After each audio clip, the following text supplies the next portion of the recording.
Hello and welcome to our F5 lecture recap number 16. This was on a budgetary analysis, a little bit more analysis to add to what we did last time. So we'd already removed the trend last time by using our moving averages or identified the trend. This time we want to look at the seasonal variations. So there's two ways to look at this. First of all, the additive model. What this does is it uses the formula y equals t plus s plus r. Y in this is our actual series, so for example our sales figures.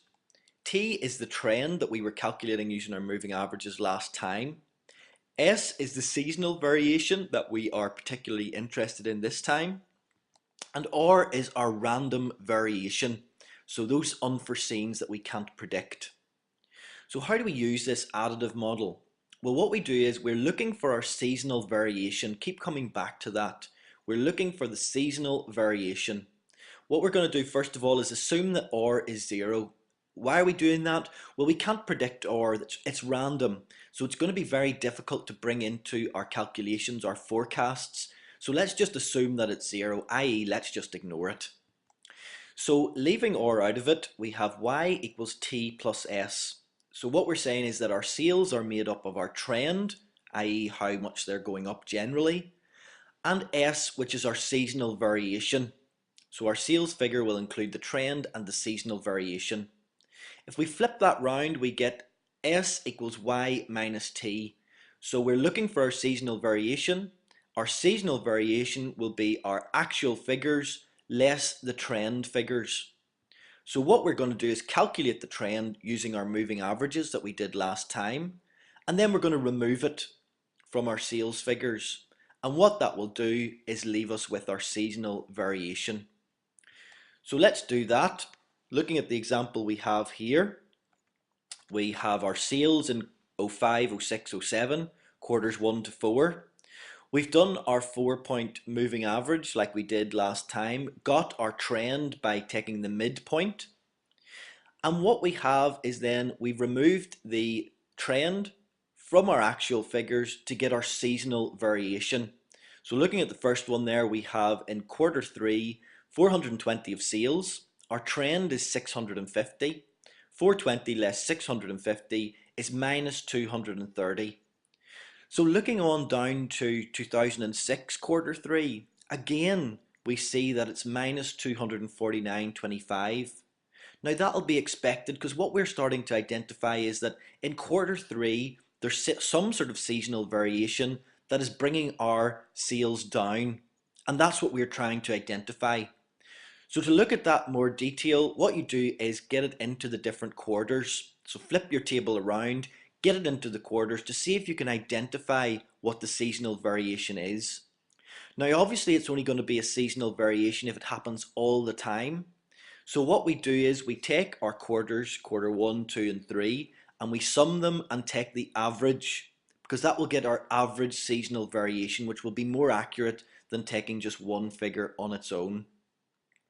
Now what we do find is that this should all add across to 0, because obviously we're just seeing how that seasonal variation fluctuates around the trend. So the total of it actually comes across to 8.75. So if we add across our averages, we come to 8.75. We need to take that away, so turn it into 8 minus 8.75, share it out across those averages to remove it. So if you go to the bottom line, the 20.313, 203.067, etc., that will add across to 0. All we're doing is making sure of that by taking that, sharing out that 8.75.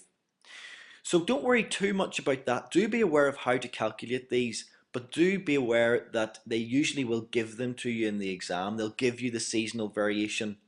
So if you are given the seasonal variation of minus 20, 203, minus 241, how do you use it?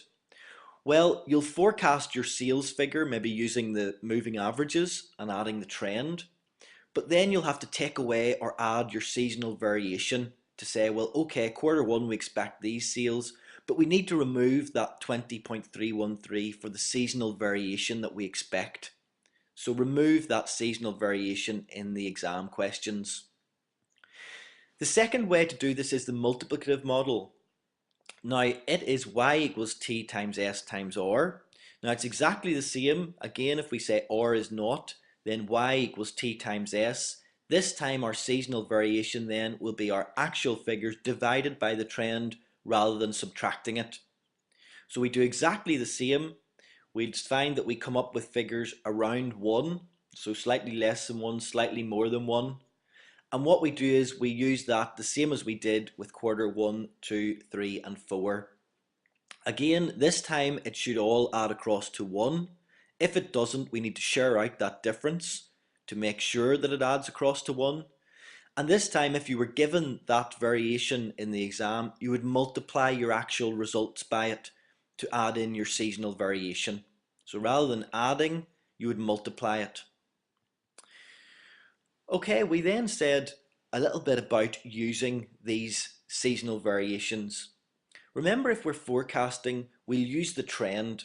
So if we have an upward trend of 3% per quarter, to forecast, we'll say, right, add in 3% to each of the next 4 quarters. Remember then after that, you'll add or subtract your seasonal variation to remove that. The problems we might have, well, the future's unpredictable. The future is unpredictable, so forecasting anything can be difficult.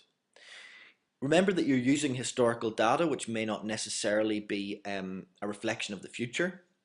And we have ignored those random events. So if you think of the financial crisis at the minute, no one predicted that, but it's having a massive effect. Any predictions that you'd have made before then wouldn't be accurate now. And also any predictions involve the use of judgments. So that was our session on a little bit more analysis.